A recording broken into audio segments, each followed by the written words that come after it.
CCTV footage police द्वारा अपराध सुलझाने, लापता लोगों का पता लगाने और संदिग्धों की पहचान करने के लिए नियमित रूप से इस्तेमाल किए जाने वाले सबसे महत्वपूर्ण उपकरणों में से एक है। लेकिन कई ऐसे मामले हैं जिनमें इस तरह की फुटेज रहस्य को और गहरा कर देती है और उन मामलों में से कई दशकों से अनसुलझे हैं। Number 10। Lester Raymond Jones junior, जिन्हें एलजे भी कहा जाता है, मिसिसिपी के रहने वाले हैं और उनका जन्म 1983 में हुआ था। उनके दोस्त कहते हैं कि वो मां के करीब और मिलनसार है, लोगों को हंसाना पसंद करते हैं। 2020 में वह मिसिसिपी स्टेट यूनिवर्सिटी से बायोकेमिकल इंजीनियरिंग में स्नातक होने वाले थे। मास्टर डिग्री के दौरान उन्होंने omega sci fi fraternity join की और कुछ सदस्यों से जल्दी करीब हो गए। 11 जनवरी को लेस्टर के परिवार के लिए सब कुछ बदल गया।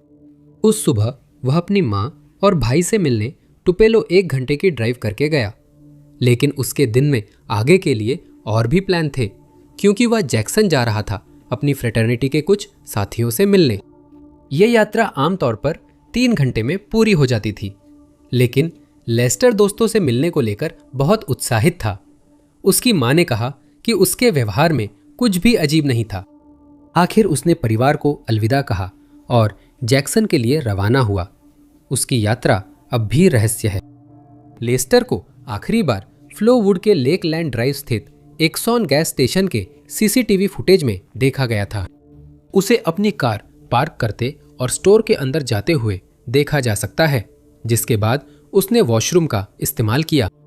इसके बाद वो स्टोर से बाहर निकला, अपनी गाड़ी में वापस बैठा और जैक्सन की ओर जाते हुए देखा गया।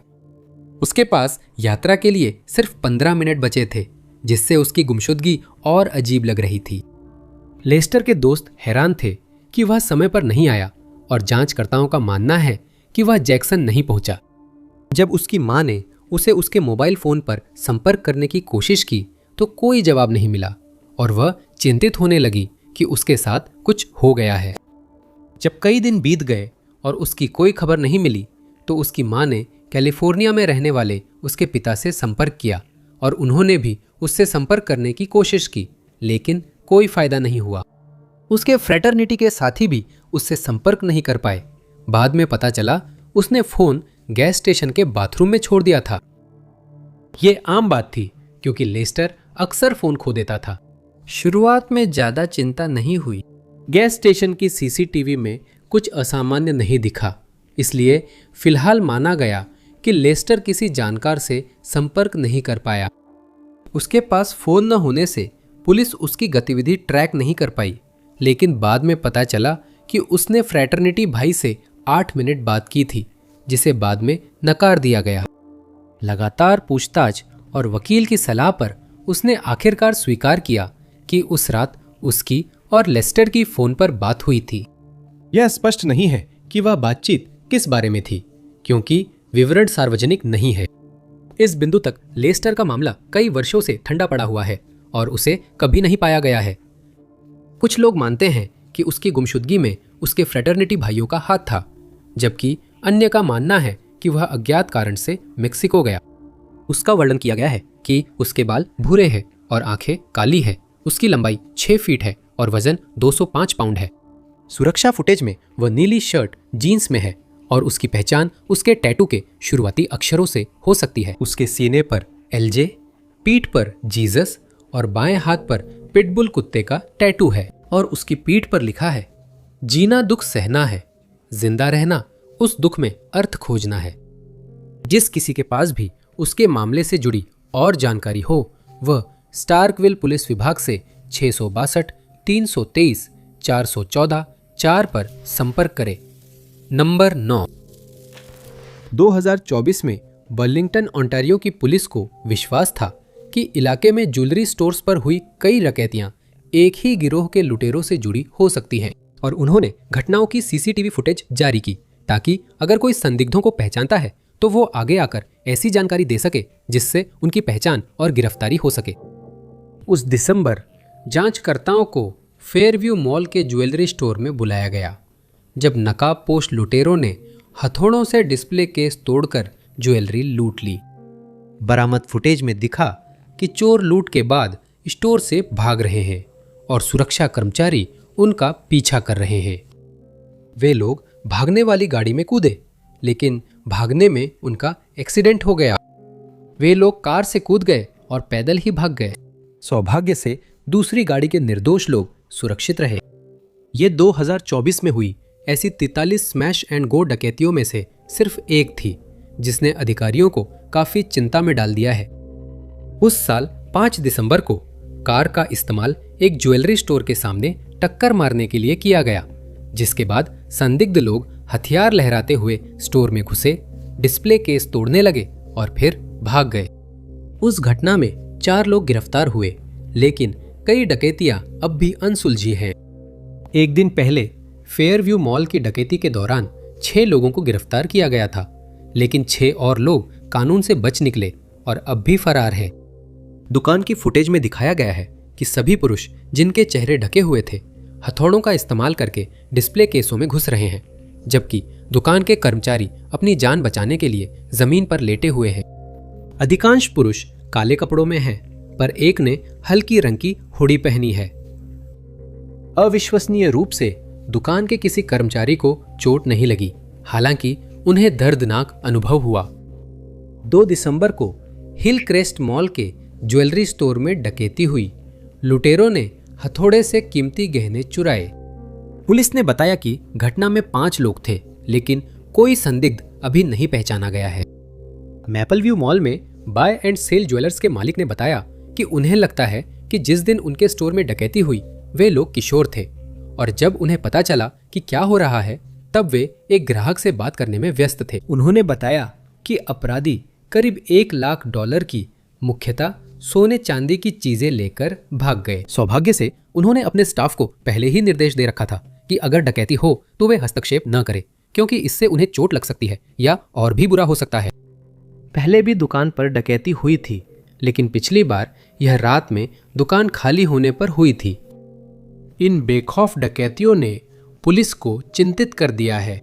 हालांकि कई संदिग्ध अभी भी फरार है, लेकिन उन्हें उम्मीद है कि आखिरकार उन्हें पकड़ लिया जाएगा और न्याय के कटघरे में लाया जाएगा। अगर आप इस फुटेज में किसी को पहचानते हैं या पुलिस को जानकारी देना चाहते हैं तो कृपया क्राइम स्टॉपर्स 1-800-222-8477 पर संपर्क करें। कॉल करने वाले चाहे तो गुमनाम रह सकते हैं।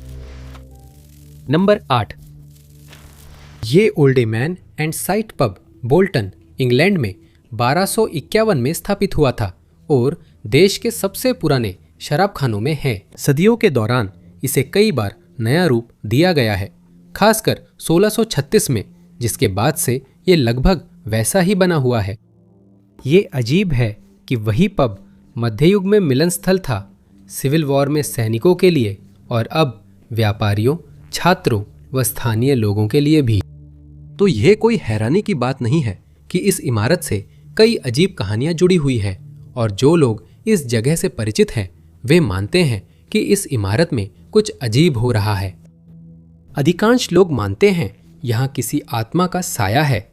कुछ ने तार्किक कारण भी ढूंढे, लेकिन उन्हें कुछ नहीं मिला।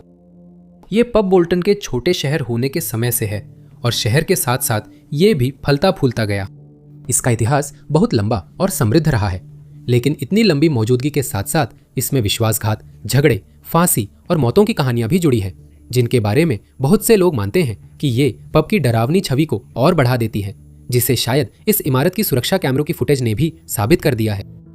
ये ज्ञात है कि 1651 में अर्ल जेम्स स्टैनली को इस पब के बाहर फांसी दी गई थी।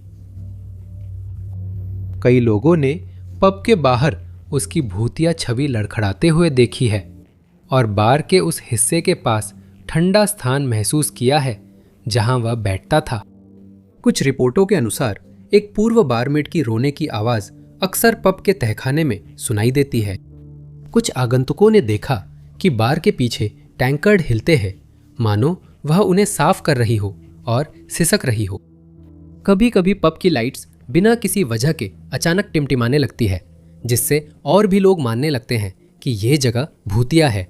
जबकि कुछ लोगों का कहना है कि चूंकि ये बहुत पुरानी इमारत है तो ये बस खराब होती वायरिंग का नतीजा भी हो सकता है। 2014 में पब की सुरक्षा फुटेज इंटरनेट पर अपलोड हुई, जिससे कई लोगों को लगा कि ये ओल्ड मैन इनसाइट में सचमुच कुछ डरावना हो रहा है।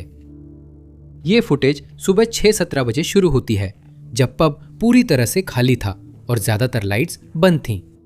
सबसे पहले लाइट्स तेजी से जलने और बुझने लगती है और बार के आखिर में किसी व्यक्ति की आकृति दिखाई देती है, लेकिन वह जल्दी ही ऐसे गायब हो जाती है जैसे वह कभी वहां थी ही नहीं। फिर सब शांत हो जाता है और बार मालिक रिचर्ड ग्रीनवुड को ये सब तभी पता चलता है जब वे सुरक्षा फुटेज देखते हैं। मीडिया से बात करते हुए ग्रीनवुड ने कहा कि इस पब में 53 आत्माओं का साया है। एक बार उन्होंने पैरानॉर्मल जांचकर्ताओं को बुलाया, जिन्होंने उपकरणों से कई बिना शरीर की आवाजें रिकॉर्ड की, जिससे उन्हें पब में भूत प्रेत होने का यकीन हो गया। एक कलाकार जिसका नाम लियू पिंग वांग है, उसने दावा किया कि वह पुरुषों के शौचालय में एक भूत को फंसाने में सफल रहा, जिसके बाद उसने एक विशेष रूप से बनाए गए उपकरण की मदद से उसे पकड़ लिया और फिर उसे मैनचेस्टर के centre for Chinese contemporary art में प्रदर्शित किया। इस दावे को अधिकतर लोगों ने खारिज किया है, लेकिन कई लोग अब भी मानते हैं कि पब में पुरानी आत्माएं हैं और वे आगे भी रहेंगी। नंबर 7। हम ऐसे दौर में जी रहे हैं जहां तकनीक हमारे रोजमर्रा के जीवन का सामान्य और जरूरी हिस्सा बन गई है। हम में से ज्यादातर लोग इसे एक सुविधा के रूप में देखते हैं, लेकिन इसने बहुत से लोगों को बहुत चिंता भी दी है, क्योंकि अब इसमें कोई शक नहीं रह गया है कि बहुत से लोगों की निगरानी उनके स्मार्ट डिवाइस के जरिए की जा रही है। ये बात नेशनल सिक्योरिटी एजेंसी की स्वीकारोक्ति से सामने आई कि वे पेट्रियट एक्ट के तहत मेटा डेटा इकट्ठा कर रहे थे। इसमें आम लोगों की कॉल्स का डेटा भी था, जिन्होंने कुछ गलत नहीं किया था, इसलिए उनकी निगरानी नहीं होनी चाहिए थी। ये समझना आसान है कि लोग इन उपकरणों जैसे सेलफोन, स्मार्ट टीवी और टैबलेट्स पर पहले से ज्यादा शक करने लगे हैं। अधिकतर लोग सरकार से नहीं, बल्कि गलत मंशा वाले लोगों द्वारा हैक किए जाने से डरते हैं। मिसिसिपी में लेमे परिवार द्वारा जारी की गई फुटेज ने ऑनलाइन काफी हलचल मचा दी है, क्योंकि इसमें एक आदमी को उनके एक रिंग कैमरे को हैक करते हुए दिखाया गया है, जिसने उनके डिवाइस के कैमरे पर नियंत्रण कर लिया और उनकी छोटी बेटी से बातचीत की। एशली लेमे ने बताया कि उन्होंने बेटी के कमरे में कैमरा इसलिए लगाया ताकि नर्स की नाइट शिफ्ट के दौरान बेटी पर नजर रख सकें। उन्होंने आगे कहा कि उन्होंने कई अलग अलग कैमरों पर विचार किया और काफी रिसर्च करने के बाद इसी खास मॉडल को चुना। एक रात, जैसा कि फुटेज में दिखाया गया है, उनकी बेटी अपने कमरे में आई क्योंकि वहां से अजीब आवाजें आ रही थी, और फिर उसने कैमरे से एक आदमी की आवाज सुननी शुरू कर दी। उसे यह पूछते हुए सुना जा सकता है, वो कौन है? वह आदमी डरावनी आवाज में कहता है, मैं तुम्हारा सबसे अच्छा दोस्त सांता क्लॉज हूं। फिर वह उसे बताता है कि वह जो चाहे कर सकती है, जैसे कि अपना टीवी तोड़ना, अपना कमरा गंदा करना या वह गाली दोहराना जो वह उसे कह रहा था। वह फिर कमरे से बाहर चली जाती है, साफ तौर पर डरी और असहज महसूस कर रही है, और उसे एशली को पुकारते हुए सुना जा सकता है, मैं तुम्हारा सबसे अच्छा दोस्त हूँ। तुम अभी जो चाहो कर सकते हो, कमरा गंदा कर सकते हो, टीवी तोड़ सकते हो। चलो, क्या तुम जादुई शब्द बोल सकते हो? क्रिसमस कौन है? मैं तुम्हारा सबसे अच्छा दोस्त और सांता क्लॉज हूँ। ऐसी कई घटनाओं में से ये सिर्फ एक है जो वर्षों में घटी है। एक मामले में एक पिता ने किचन काउंटर पर कैमरे से किसी आदमी की आवाज सुनी। निर्माता से संपर्क करने के बाद उसे बताया गया कि डिवाइस वाकई हैक हो गया था। कंपनी ने हैकिंग की वजह कमजोर पासवर्ड बताई, पर यह नहीं समझाया कि कैमरे इंस्टॉल करते वक्त 2 फैक्टर ऑथेंटिकेशन जरूरी क्यों नहीं है। उन्होंने अपने ग्राहकों से इस फीचर का इस्तेमाल करने का आग्रह किया है, लेकिन कई लोगों का मानना है कि यह केवल एक विकल्प नहीं बल्कि अनिवार्य होना चाहिए। लीमे निवास पर हुई घटना की सूचना पुलिस को दी गई थी और उन्होंने अपराधी का पता लगाने के लिए अपनी पूरी कोशिश की है, लेकिन अभी तक उसकी पहचान नहीं हो पाई है। हैकर्स का पता लगाना मुश्किल है, इसलिए अधिकारियों ने यूजर से डिवाइस को सुरक्षित तरीके से सेटअप करने की सलाह दी है ताकि हैकर्स उनकी निजी जिंदगी में दखल न दें। नंबर 6, जब हम सुनते हैं कि लाखों डॉलर चोरी हो गए तो आमतौर पर इसका कारण एक जटिल और योजनाबद्ध डकैती होती है जो म्यूजियम या बैंक में होती है। लेकिन 2024 में लंदन, इंग्लैंड में हुआ एक मामला इसका उल्टा है। लंदन पुलिस द्वारा उपलब्ध कराए गए सीसीटीवी फुटेज में दिखाया गया है कि उस शहर के एक मेंशन में डकैती हुई थी, जिसे शक्तिशाली हथियारों से लैस खूंखार अपराधियों के किसी गिरोह ने नहीं बल्कि एक अकेले आदमी ने अंजाम दिया था, जिसकी पहचान आज तक नहीं हो पाई है। ये घर शफीरा हुआंग का है, जो अपने शहर हांगकांग, चीन में एक मशहूर सोशलाइट हैं। डकैती के समय वो घर पर नहीं थी और बाद में ही उन्हें पता चला कि उस साल 7 दिसंबर को उनके घर से करोड़ों डॉलर की चीजें चोरी हो गई थी। परिवार की ओर से बोल रहे एक प्रवक्ता ने बताया कि चोर ने सबसे पहले उस दोपहर करीब 5 बजे हवेली में घुसने की कोशिश की थी। उस मौके पर उसने एक पेचकस का इस्तेमाल करके दूसरी मंजिल की खिड़की से अंदर घुसने की कोशिश की, लेकिन वो सफल नहीं हो पाया और उसे कोई दूसरी तरकीब अपनानी पड़ी। इसके बाद वो छत पर गया और देखा कि हवेली की 2 नौकरानियां शिफ्ट के बाद जा रही थीं। जब वे उसकी नज़रों से ओझल हो गई तो वह एक कंक्रीट की नाली पर चढ़ गया और दूसरी मंजिल के बाथरूम की खुली खिड़की से इमारत के अंदर घुसने में कामयाब हो गया। उस कमरे की गवर्नेंस उस वक्त बेसमेंट की मीटिंग में थी, इसलिए उसे पता नहीं चला कि कोई घुस आया था। प्रवक्ता ने यह भी जोड़ा कि चोर को बिल्ली की तरह बहुत ही चुपचाप चलना पड़ा होगा, क्योंकि उसने कोई कॉस्मेटिक्स नहीं गिराए, कोई निशान नहीं छोड़े और संपत्ति में घूमते समय पूरी तरह से शांत रहा। उसने पास की मेज पर पड़े $300 को नजरअंदाज कर दिया और ज्यादा कीमती चीजें ढूंढने लगा। एक समय बैठक में मौजूद लोगों ने ऊपर से कुछ जोरदार आवाज सुनी, लेकिन उन्होंने सोचा कि ये बाहर तेज हवा चलने की वजह से हुआ है। सीसीटीवी कैमरों ने चोर को घर में चुपचाप घूमते और कीमती गहने व डिजाइनर हैंडबैग इकट्ठा करते हुए रिकॉर्ड किया। एक समय पर वह लगभग एक हाउसकीपर द्वारा पकड़ा ही गया था, लेकिन वह कुछ ही सेकंडों के अंतर से उससे टकराने से बच गया।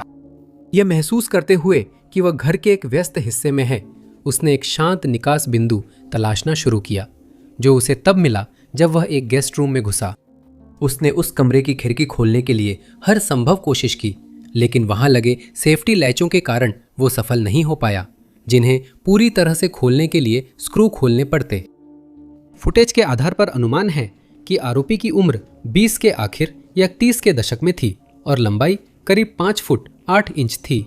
उसने बेसबॉल स्टाइल की टोपी, जीन्स, सफेद शर्ट और एक गहरे रंग की जैकेट पहन रखी थी। उसे फिर उसी खिड़की से भागने के लिए मजबूर होना पड़ा जिससे वह शुरू में अंदर आया था, लेकिन वह चोरी किए गए सामान और लगभग $20,000 नकद के साथ साफ सुथरे तरीके से भागने में कामयाब रहा।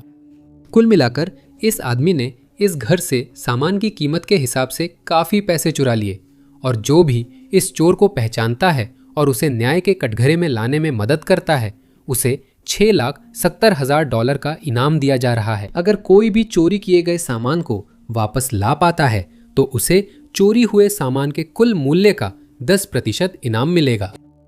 जिसके पास भी ऐसी कोई जानकारी हो, उससे अनुरोध किया गया है कि वह 101 डायल करके पुलिस से संपर्क करे। नंबर 5। मार्च 2018 में पूर्व रूसी जासूस सर्गेई स्क्रिपाल इंग्लैंड के सेलिसबरी में रह रहे थे, जहां उन्होंने 2011 में रूस अमेरिका जासूस अदला बदली के बाद एक सेमी डिटैच्ड घर खरीदा। कहा जाता है कि वे अकेले रहना और शांत जीवन जीना पसंद करते थे। उन्होंने पत्नी ल्यूडमिला के साथ सेलिसबरी में समय बिताया, लेकिन उन्हें कैंसर हो गया और 2012 में निधन हो गया। मार्च 2018 में उनकी 33 साल की बेटी यूलिया, जो मॉस्को में रहती थी, अपने पिता से मिलने इंग्लैंड आई, लेकिन यह एक ऐसा फैसला था जिसका उसे बाद में पछतावा हुआ। 4 मार्च को उन्होंने एक पब में ड्रिंक ली और फिर इटालियन रेस्टोरेंट में खाना खाया। रेस्टोरेंट स्टाफ ने उनके व्यवहार में कुछ अजीब नहीं देखा, लेकिन 1 घंटे में हालात और बिगड़ गए। माना जाता है कि उन्होंने पास के पार्क में टहला, लेकिन 40 मिनट बाद एक नागरिक ने पुलिस को बताया कि पार्क की बेंच पर 2 लोग बेहोश मिले हैं। उन्होंने बताया कि यूलिया की आंखें खुली थी, पर वह प्रतिक्रिया नहीं दे रही थी और बहुत पीली थी। मौके पर ही दोनों का इलाज करने की कोशिश की गई, लेकिन उनकी हालत और बिगड़ने के कारण उन्हें तुरंत पास के अस्पताल ले जाना पड़ा। यूलिया अप्रैल में स्वस्थ होकर घर गईं, जबकि सरगेई की हालत गंभीर थी और उन्हें मई के अंत में छुट्टी मिली। एक मौके पर मौजूद जासूस अस्पताल में भर्ती हुआ, लेकिन वह ठीक हो गया। जांच के दौरान पता चला कि पिता और बेटी को नोविचोक नामक नर्व एजेंट से जहर दिया गया था, जिसे 1970 के दशक में सोवियत संघ ने विकसित किया था। यह सरगेई के घर के दरवाजे के हैंडल पर था और सरगेई व यूलिया दोनों ने इसे छुआ था, जैसा कि उस डिटेक्टिव का भी हुआ जिसने पार्क में उनकी मदद की थी। जहर के कुछ अंश पब और रेस्टोरेंट में भी मिले और 500 से ज्यादा लोगों को कपड़े अच्छी तरह धोने को कहा गया, क्योंकि वे इस घातक पदार्थ के संपर्क में आ सकते थे। सरगेई का घर, पब, रेस्टोरेंट, डिटेक्टिव का घर, 2 एम्बुलेंस, पार्क और आसपास के इलाके को सुरक्षित घोषित करने से पहले पूरी तरह डिकंटामिनेट करना पड़ा। दुर्भाग्यवश 44 वर्षीय डॉन स्टर्गिस के साथी ने उस परफ्यूम की बोतल को उठा लिया जिसमें जहर रखा गया था और उन्होंने उसे उपहार के रूप में डॉन को दे दिया। उसने जहर कलाई पर लगाया और बहुत बीमार हो गई। उन्हें और उनके साथी दोनों को अस्पताल में भर्ती कराया गया और जहां उनके साथी बच गए, वहीं डॉन की मृत्यु हो गई। जैसे जैसे इस घटना की जांच आगे बढ़ी, यह पता चला कि 2 लोग जिन्होंने फर्जी नामों का इस्तेमाल किया था, अलेक्जेंडर पेत्रोव और रुस्लान बुशिरोव, यही वे लोग थे जिन्होंने सरगेई के दरवाजे पर जहर लगाया था। और जैसे ही उन्हें सेलिसबरी के आसपास सीसीटीवी फुटेज में देखा गया, उनकी तलाश तुरंत शुरू कर दी गई। इसके बाद यह निर्धारित किया गया कि वे रूसी सैन्य खुफिया सेवा के लिए काम करते हैं और संभवतः उन्हें एक अच्छी तरह से सोची समझी मिशन पर भेजा गया था, जिसकी योजना हमले से कई महीने पहले बनाई गई थी। जांचकर्ताओं को पता चला कि दोनों आदमी रूस भाग चुके हैं और उन्हें इंग्लैंड प्रत्यर्पित कराने की कोई योजना नहीं बनाई गई। रूसी सरकार ने ऑपरेशन की जानकारी से इनकार किया, जिससे यूके और यूएस ने रूस पर प्रतिबंध लगाए। इस मामले के दोषी जिनकी पहचान हो चुकी है और जिनके बारे में संबंधित अधिकारियों को जानकारी है, इसके बावजूद संभवतः कभी भी अपने कृत्यों के लिए न्याय के कटघरे में नहीं आएंगे। नंबर 4, इंग्लैंड की चेस्टर पुलिस ने जनता से अपील की है कि 39 वर्षीय मार्टिन कॉनवे की गुमशुदगी की जानकारी हो तो बताएं, जो महीनों से किसी दोस्त या परिवार से नहीं मिला। मार्टिन, जिन्हें किम्बरली भी कहते हैं, कि गुमशुदगी की तलाश परिवार और पुलिस कर रहे हैं। उन्हें स्थानीय पुलिस स्टेशन में भी रिपोर्ट करना था, क्योंकि वे जेल लौटने के लिए वांछित हैं। मार्टिन के बारे में बहुत कम जानकारी सामने आई है और जांचकर्ताओं ने उनके पहले अपराध की जानकारी देने से इनकार किया है। तो जेल में वापस बुलाने की व्यवस्था इस तरह काम करती है कि जब किसी को जेल में समय बिताने की सजा दी जाती है, तो कभी कभी उन्हें उनके द्वारा किए गए अपराध की गंभीरता के आधार पर जल्दी रिहा कर दिया जाता है, लेकिन उन्हें सच में पहले की तरह अपनी जिंदगी फिर से शुरू करने के लिए पूरी तरह आज़ाद नहीं किया जाता, क्योंकि उन्हें आगे कोई और अपराध करने से बचना होता है। अगर वे अपनी रिहाई की इस शर्त का उल्लंघन करते हैं, जैसा कि मार्टिन ने किया, तो उन्हें फिर से गिरफ्तार कर लिया जाता है और अपनी बाकी सजा पूरी करनी पड़ती है। ये व्यवस्था कैदी को पैरोल पर रिहा करने जैसी है। यूके में इसे लाइसेंस पर छोड़ा जाना कहते हैं। इसके अलावा किसी को जेल बुलाने के लिए जरूरी नहीं कि वो अपराध करे। कोई भी जोखिम भरा व्यवहार उसे समाज के लिए खतरा मान सकता है और फिर उसे फिर से जेल भेजा जा सकता है। इससे यह संकेत मिलता है कि मार्टिन ने कोई बहुत गंभीर अपराध नहीं किया था, क्योंकि कुछ अपराध करने वाले कैदी आमतौर पर लाइसेंस पर छोड़े जाने के पात्र नहीं होते। लेकिन यह अभी भी सिर्फ अटकलें हैं। यह साफ नहीं है कि उसकी गुमशुदगी का जेल बुलावे से कोई संबंध है, पर कई लोगों का मानना है कि वह कानून से बचने के लिए छुप गया। मार्टिन को आखिरी बार चेशायर सिटी में देखा गया था। सीसीटीवी में वो चलते दिखे और ये फुटेज जनता के लिए उपलब्ध है।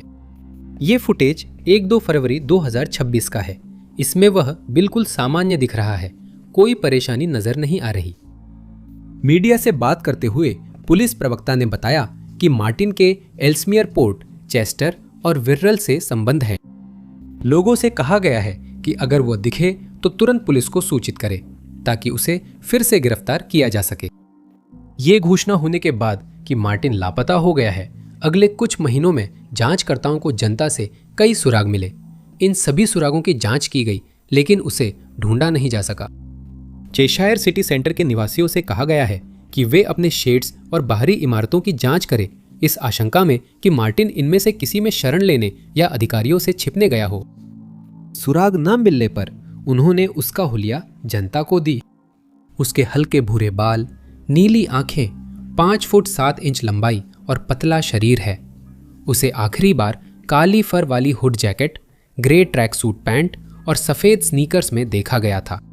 अगर आपने मार्टिन को देखा है या जानते हैं कि वह कहाँ है, तो 101 पर चेशायर पुलिस से संपर्क करें। नंबर 3। यह हैरान करने वाली बात है कि कितने लापता व्यक्ति के मामले तब शुरू होते हैं जब संबंधित व्यक्ति बिना किसी की नजर में आए अस्पताल से बाहर चला जाता है, फिर कभी वापस नहीं आता और ना ही अपने दोस्तों और परिवार वालों को दोबारा दिखाई देता है। यही ठीक वही हुआ 29 साल की हॉली कॉलिंसन के मामले में, जो मार्च 2026 से अपने घर नहीं लौटी है।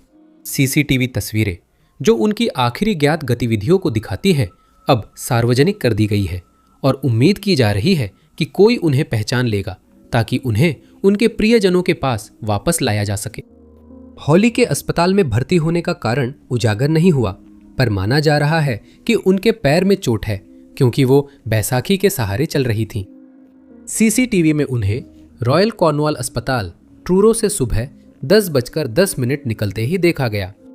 उस समय उन्होंने सफेद अस्पताल का गाउन, हरे रंग का जंपर और जूते पहन रखे थे। उन्होंने मोज़ों के तौर पर सफेद और पीले प्लास्टिक बैग्स का इस्तेमाल किया था और उन्हें अपनी कुछ चीजें ले जाते हुए भी देखा जा सकता है।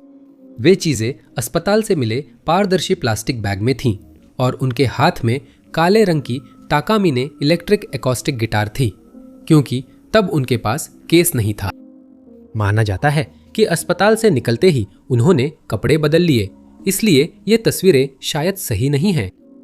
पुलिस ने कहा है कि उन्हें लगता है कि हॉली ने सीसीटीवी फुटेज रिकॉर्ड होने के तुरंत बाद एक बस पकड़ी थी और उनके कपड़ों की वजह से वह आसानी से पहचानी जा सकती थी। साथ ही वह बैसाखी के सहारे चल रही थी और गिटार ले जा रही थी, जिससे उनके लिए चलना बहुत मुश्किल रहा होगा। हॉली अक्सर कॉर्नवाल की बसों का उपयोग करती है और संभव है कि दूसरे यात्री भी उन्हें पहचानते हों, जिन्हें उस दिन बस में देखने पर आगे आने को कहा गया है। सीसीटीवी फुटेज से पता चला कि हॉली अस्पताल में भर्ती से एक दिन पहले ट्रूरो के ट्रेगल्स रोड पर थीं। उस फुटेज में हॉली ने नीली जीन्स, काली टोपी, बड़े सनग्लासेस पहने हैं और वही गिटार व हल्के रंग का हैंडबैग लिया है। यह भी ध्यान देने योग्य है कि गिटार का बैटरी पैक खो गया था, इसलिए जहां पैक होना चाहिए वहां 4 इंच का छेद होगा। उसके परिवार ने बताया कि हॉली के पास एक सैमसंग और एक आईफोन है, लेकिन वे यह बताने में असमर्थ थे कि ये डिवाइस किस रंग के हैं। अस्पताल से निकलने के बाद हॉली ने न्यूक्वे की कारवा साइट पर अपनी कुछ चीजें छोड़ी थी, जो अब गायब है। पुलिस यह जानना चाहती है कि इन चीजों का क्या हुआ, क्योंकि इससे हॉली का सुराग मिल सकता है। जब उस इलाके में खोजबीन असफल रही जहां उसे आखिरी बार देखा गया था, तो जांचकर्ताओं ने जनता से संपर्क किया और अनुरोध किया कि उसकी कोई भी झलक मिलने पर तुरंत सूचना दे। कई लोगों ने जानकारी दी, लेकिन वे सुराग बेनतीजा रहे। उसका वर्णन किया गया है कि उसके लंबे काले बाल हैं, जिनके ऊपर का हिस्सा लाल और बेर रंग में रंगा हुआ है। वो पहले भी बालों को डेडलॉक और कई रंगों में रख चुकी है। वह पतली है, 5 फुट 7 इंच लंबी और नीली आंखों वाली है। कहा गया था कि उसने काला कोट, काली पैंट और काली एडिडास टी शर्ट पहनी थी। अगर आपके पास हॉली के ठिकाने के बारे में कोई जानकारी है तो आपसे अनुरोध है कि पुलिस को 999 पर कॉल करें और शुक्रवार 1 मई की लॉग 733 का हवाला दें। नंबर 2, 31 वर्षीय क्लिंटन लॉकेर भी एक और व्यक्ति है जो एक मेडिकल सुविधा छोड़ने के बाद लापता हो गए हैं, इस बार ऑस्ट्रेलिया में। और उनका परिवार, जिसने जनता से जानकारी देने की अपील की है, ये जानने के लिए बेताब है कि उनके साथ क्या हुआ। उन्हें आखिरी बार 31 अक्टूबर 2022 को देखा गया था, जिसे उनकी मां मिशेल ने बहुत गर्म सप्ताहांत की दोपहर बताया। उन्होंने बताया कि उस दिन क्लिंटन ने दोस्तों संग समय बिताया और फिर अपने गृहनगर रोब लौट आए, जहां वह कई वर्षों से रह रहे हैं। गायब होने के वक्त वह और उनकी मां बगल बगल के घरों में रहते थे और सभी के अनुसार वे एक दूसरे के काफी करीब थीं। इसलिए उन्हें यह हैरान करने वाला लगा कि उस दिन उन्होंने अपना मोबाइल फोन घर पर छोड़ दिया था, क्योंकि वो हमेशा उनसे संपर्क में रहते थे। इसी वजह से जांचकर्ताओं ने कहा है कि वे क्लिंटन की सुरक्षा और भलाई को लेकर बेहद चिंतित हैं और उन्होंने उसे ढूंढने के लिए मिली हर जानकारी पर काम किया है, लेकिन उनकी सारी कोशिशें बेकार गई हैं। उन्हें आखिरी बार 31 अक्टूबर 2022 को देखा गया था, जैसा कि सार्वजनिक किए गए सीसीटीवी फुटेज से साबित होता है। उन्हें आदिवासी चिकित्सा सेवा भवन के बाहर फिल्माया गया। उनका व्यवहार सामान्य था। क्लिंटन इस सुविधा में अक्सर आते थे, क्योंकि वे उस मानसिक स्वास्थ्य स्थिति के लिए दवा लेने आते थे जिसका उन्हें निदान हुआ था। उन्हें रोज ये दवा लेनी होती है, जिससे चिंता बढ़ गई है, क्योंकि वे लापता होने के बाद से शायद दवा नहीं ले पाए हैं। उन्होंने दवा ली और शोल स्ट्रीट पर रहने वाले दोस्त से मिलने गए। करीब आधी रात को उन्होंने मिशेल से फोन पर बात की और बाद में मिशेल ने बताया कि वे बिल्कुल सामान्य लग रहे थे, लेकिन फिर चीजें अजीब मोड़ लेने लगीं। कुछ घंटे बाद क्लिंटन मिशेल के घर पहुंचे और दरवाजा खटखटाया। वह दरवाजे तक पहुंची, तब तक वह जा चुके थे और फिर उन्हें किसी ने नहीं देखा। अगले 1 साल तक जांचकर्ता यह पता लगाने की कोशिश करते रहे कि उनके साथ क्या हुआ, लेकिन सभी सुरागों की जांच करने के बावजूद कोई सफलता नहीं मिली। इसलिए उन्हें नई जानकारी के लिए जनता से अपील करनी पड़ी। क्लिंटन के काले बाल, भूरी आंखें, 5 फुट 6 इंच लंबाई और भारी शरीर है। फुटेज में उन्होंने नीली, सफेद और लाल शर्ट, हल्के शॉर्ट्स व चप्पल पहनी थी। उनका मामला वेस्ली लॉकियर से ना भ्रमित करें, जो लापता हैं और अब तक नहीं मिले। संभावना है कि दोनों के साथ कुछ अनहोनी हुई या वे जंगल में भटक गए, लेकिन यह साबित नहीं हुआ। क्लिंटन के मामले में किसी के पास भी कोई जानकारी हो तो कृपया क्राइम स्टॉपर्स से 1-803-33-0000 पर संपर्क करें। नंबर 1। 2024 में इंग्लैंड के कैम्ब्रिजशायर में पुलिस ने एल्ली म्यूजियम से कीमती कलाकृतियां चुराने वाले 2 लुटेरों की सीसीटीवी सुरक्षा फुटेज जारी की, क्योंकि वे अपराधियों की पहचान नहीं कर पाए हैं। ये घटना 7 मई की सुबह हुई, जब दोनों लुटेरे ई स्कूटर से म्यूजियम पहुंचे। सीसीटीवी फुटेज सुबह 1:23 बजे म्यूजियम के अंदर का दृश्य दिखाती है। शुरुआत में सब सामान्य और शांत लगता है। तभी कैमरे में दिखता है कि बाहर से एक खिड़की खुलती है और एक आदमी जिसका चेहरा छुपा है अंदर आता है। इसके बाद वो जल्दी से म्यूजियम के अंदर भागता है। उसके साथी उसके पीछे पीछे आते हैं। फिर एक अलग एंगल से दोनों लुटेरों को इमारत के पीछे की ओर तेजी से जाते हुए दिखाया गया और ये साफ है कि वे जिस अपराध को करने जा रहे हैं उसे लेकर घबराए हुए हैं। इसके बाद उन्हें इमारत के सामने की ओर 2 चीजें हाथ में लेकर जाते हुए देखा जाता है। फिर वे उसी खिड़की से बाहर निकलते हैं और आसानी से भाग जाते हैं। चोरी की गई चीजों में ईस्ट कैम्ब्रिजशायर का सोने का एक गले का कड़ा शामिल है, जो ठोस सोने से बना 3000 साल पुराना कड़ा है, जिसे सितंबर 2015 में एक जोते हुए खेत में खोजा गया था। इसे संग्रहालय को $2,20,000 पाउंड में बेचा गया था, जो लगभग $2,95,000 के बराबर है। टॉर्क की खरीद संग्रहालय के संघ से मिले $10,000 के अनुदान से संभव हुई। बीक्रॉफ्ट की वसीयत, national heritage memorial fund, arts council England, Victoria and Albert museum art fund, Headley trust और स्थानीय निवासियों के दान से मिली अतिरिक्त धनराशि। दूसरी वस्तु कांस्य युग की एक सोने की कंगन है, जो लगभग 3000 साल पुरानी है। 2011 में ईस्ट कैम्ब्रिजशायर में मेटल डिटेक्टर चलाने वाले एक व्यक्ति ने इसे खोजा था और इन दोनों वस्तुओं के खो जाने से समुदाय हैरान है।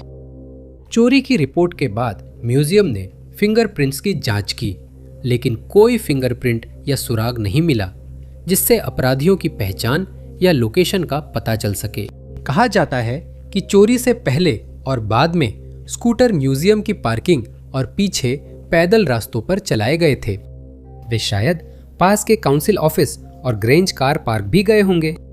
शुरुआत में उम्मीद थी कि दोनों कलाकृतियां म्यूजियम को मिल जाएंगी, लेकिन इतने साल बाद अब इसकी संभावना बहुत कम है, क्योंकि या तो इन्हें निजी संग्रहकर्ताओं को बेच दिया गया या पिघलाकर बेच दिया गया। जांच जारी है।